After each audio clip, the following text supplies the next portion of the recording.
So we are going to multiply decimals today. So if you look at our learning target, it says I can multiply decimals.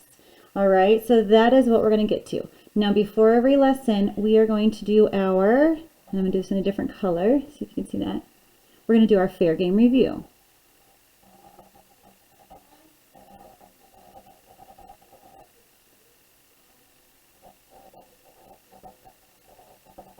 Okay, and our fair game review, we have been looking at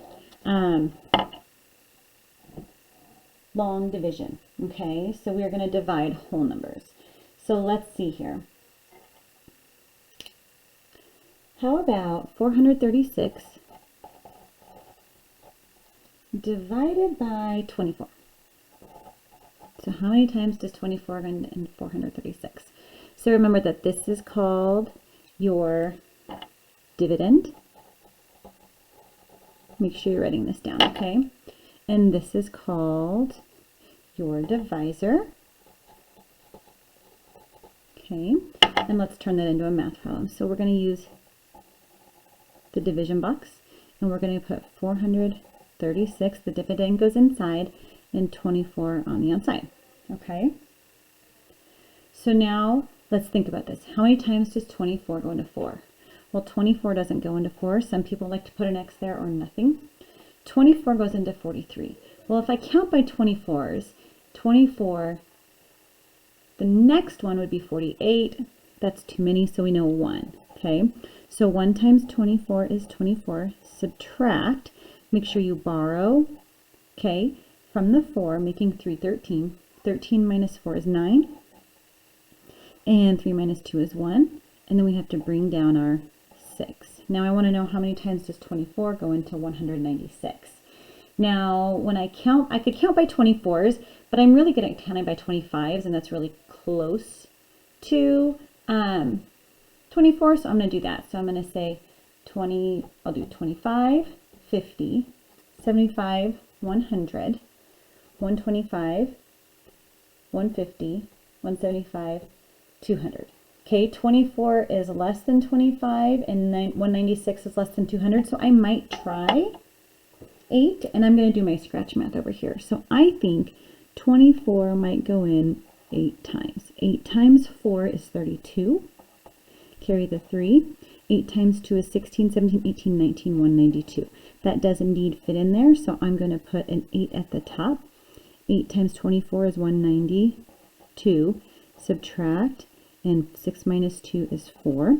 So this is your remainder, but remember this becomes the numerator of a denominator because 24 goes in here exactly 18 times with 4 24ths left over.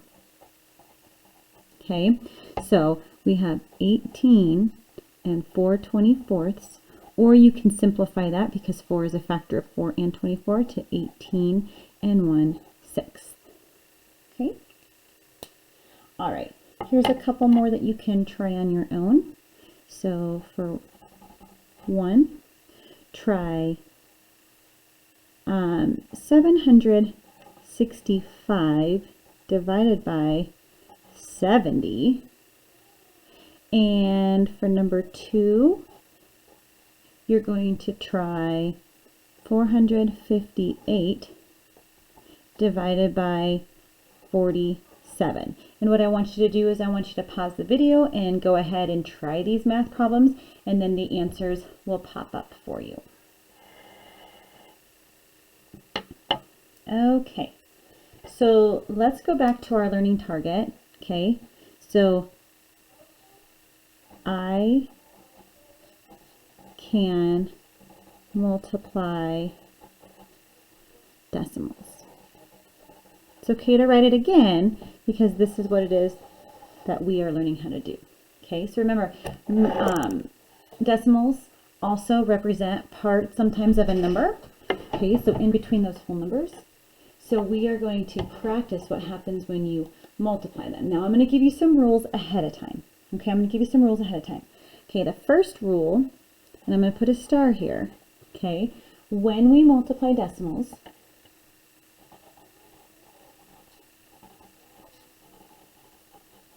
make sure you're writing this down. Okay, when we multiply decimals, we line up the last digit.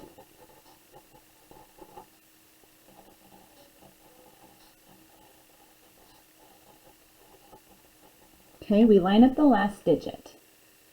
Okay, the second step, and I'm just going to put a star here, whenever you're multiplying decimals, you want to multiply as if there weren't any decimals.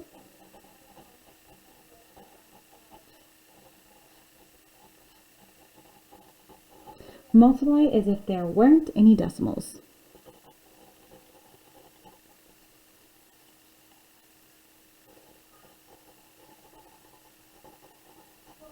Okay. So that's the cool thing about multiplying like decimals is, or when you're multiplying decimals, you multiply like they were whole numbers. Okay. What you want to do to make sure that you end your problem right is just to make sure you add your decimal in at the end. So we add the decimal, at the end, okay? Okay, so we're going to follow these rules in doing some of these math problems. Now here's your first example. Okay, we'll do some together. We have 2.7. Oh, how about 2.07 since I wrote it that way? Oh, actually, I didn't recircle a pen. 2.7 times 0 and 4 hundredths. So this is 2 and 7/10 times 4 hundredths because the 4 is in the hundredths place, okay? Let me try to speed this up a little bit. There we go. Okay. So what we're going to do is we're going to write down 2 and 7/10 times.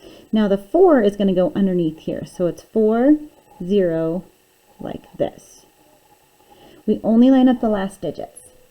And then we're going to multiply like there aren't any decimals. So pretend like the decimals aren't even there and just multiply like normal. So I have 4 times 7 is 28. 4 times 2 is 8, 9, 10.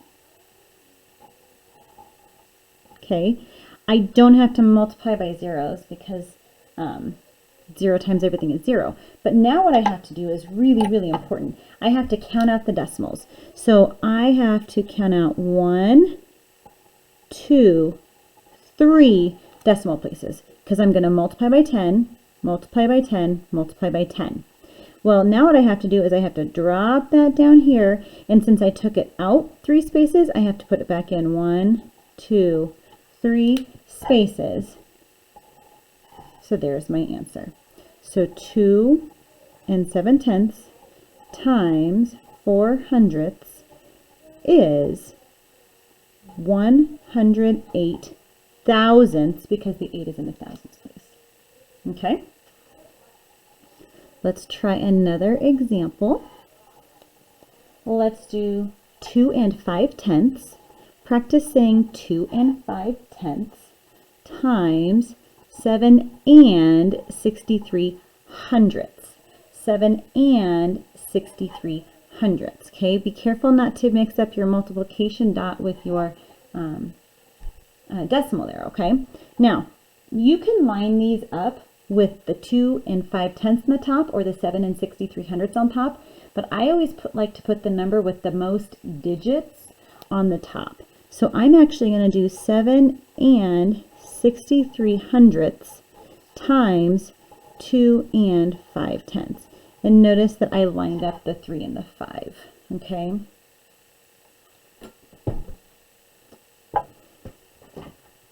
Okay, so 5 times, I didn't line that up. How about this? 2 and 5/10 there. So we're going to multiply like the decimals aren't there. So we're going to multiply like normal. 5 times 3 is 15. 5 times 6 is 30 plus 1 is 31. Carry the 3. 5 times 7 is 35, 36, 37, 38. Okay, put a 0. This is your placeholder because you're no longer multiplying in the ones place. 2 times 3 is 6. 2 times 6 is 12. Carry the 1. 2 times 7 is 14 plus 1 is 15. Let's add all of our numbers. 5, 7. This is 10, carry the 1. 8, 9, 1. But my answer is not 19,075. Okay, remember we had a decimal. So all I'm going to do is take my decimal out 2 places, oops, plus 1 more. So that's 1, 2, 3, because we're multiplying by 10 each time. And I'm going to pop it back in here. 1, 2, 3. So 2 and 5/10 times 7 and 63/100 is 19 and 75 thousandths, because the 5 is in the thousandths place. Okay, let me turn my page.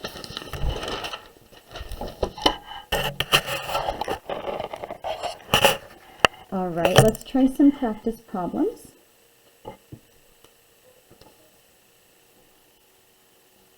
I think we're on example 3. All right, 5 times 1 and 62/100. 1 and 62/100.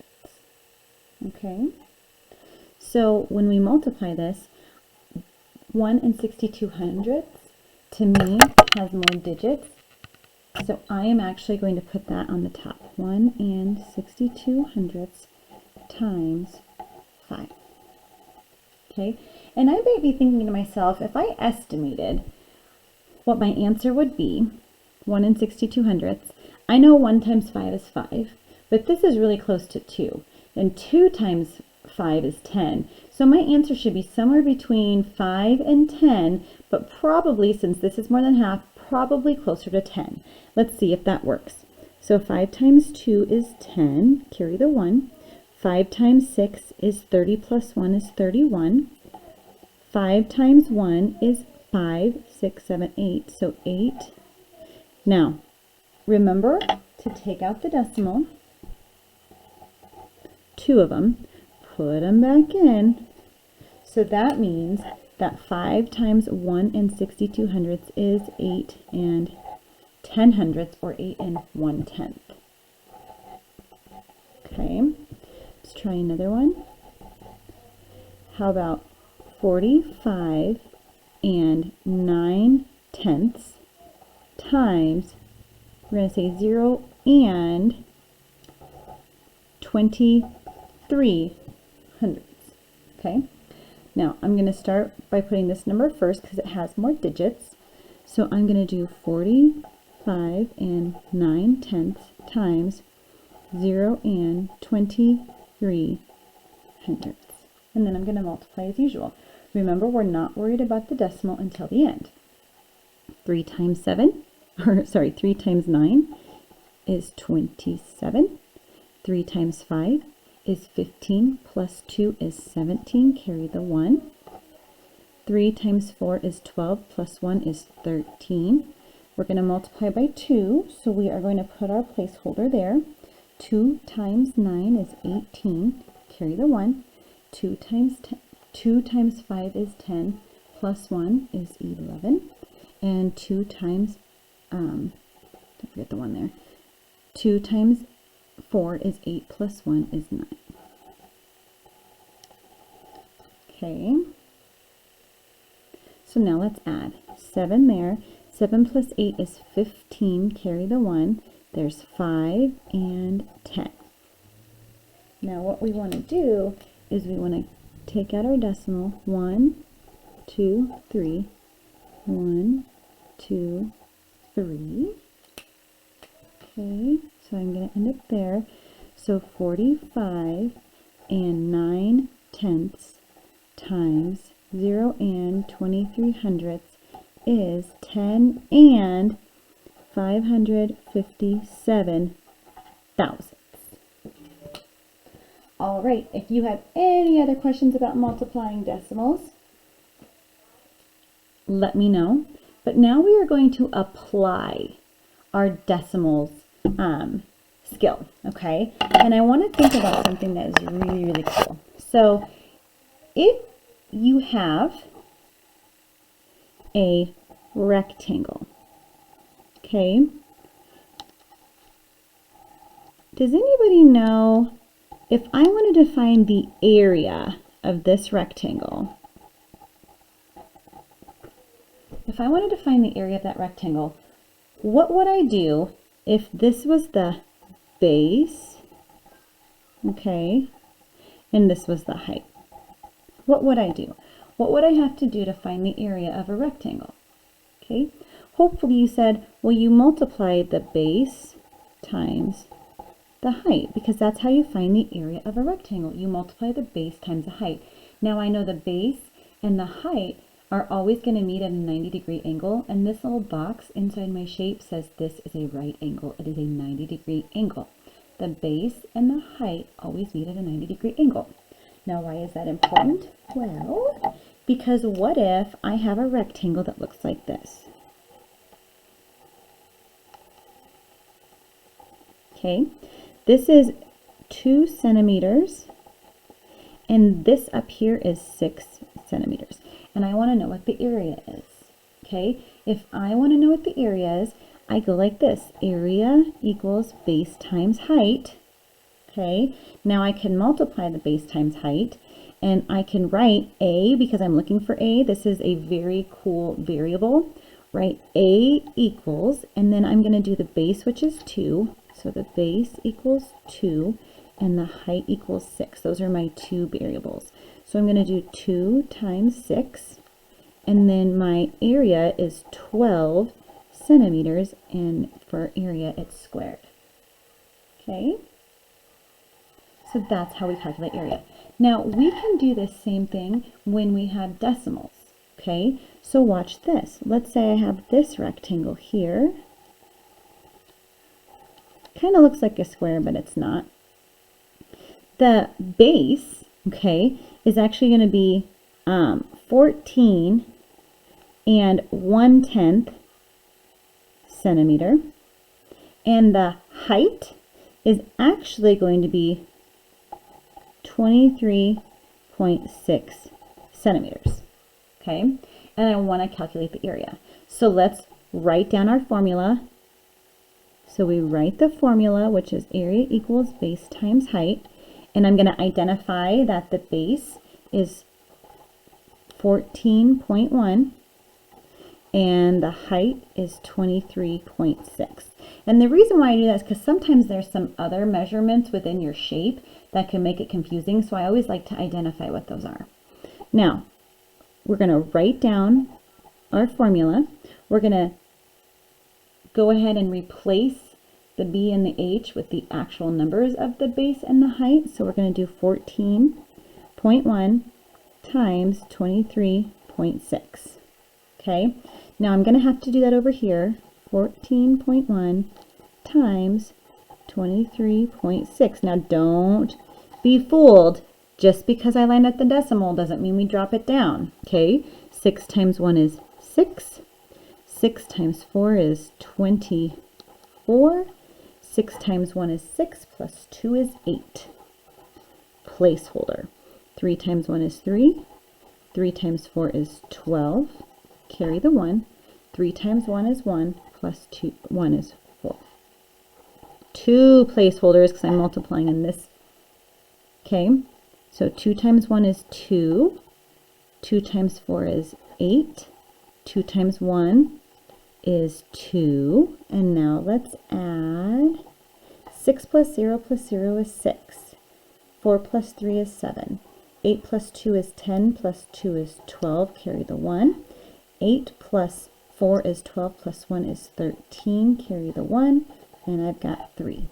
Now, remember, we are not just going to drop down the decimal. We actually have to pull these over. So I have 1 and then 2. So 1, 2. So that means the area, and I'm going to pop it back over here, area equals 332 and 76 centimeters squared. Okay, that was quite a bit. Let's try one more. Okay. All right. I'm going to draw my rectangle. Okay, this is 0 and 96 hundredths. We're going to go with inches this time, and that's your base. And now your height is 5 and 1 inch, 5 and 1/10 inch. Okay, so your base and height. So let's remember, in order to calculate area, you multiply the base and the height. When you don't have any symbol between two letters like this, two variables, it means you're going to multiply.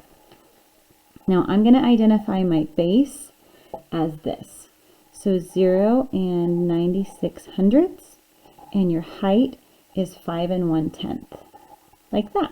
Okay, so now I'm going to rewrite my equation, but instead of having base and height, I'm going to put this number and this number there. So area equals 0 and 96 hundredths times 5 and 1/10. Okay. Area equals, well, we better do that math. So I'm going to do that math over here. So I'm going to do 0 and 96 hundredths times 5 and 1/10. 1 times 6, make sure we're just multiplying like there were no decimals. 1 times 6 is 6. 1 times 9 is 9. Done and done. Put a placeholder here. 5 times 6 is 30, carry the 3. 5 times 9 is 45, plus 3 is 48. Let's add 6, 9, 8, and 4. And let's take a look at 1, 2, 3. So let's go back in. Oops, still red. 1, 2, 3. So the area is 4 and 896 thousandths inches squared. All right, friends. You are going to have a lot of problems, and only some of them are going to look like this. Okay, you won't be asked over and over and over again to find the area, but we want to practice calculating the area and using a formula when doing so, because having a formula is really super helpful. All right, we'll talk to you later.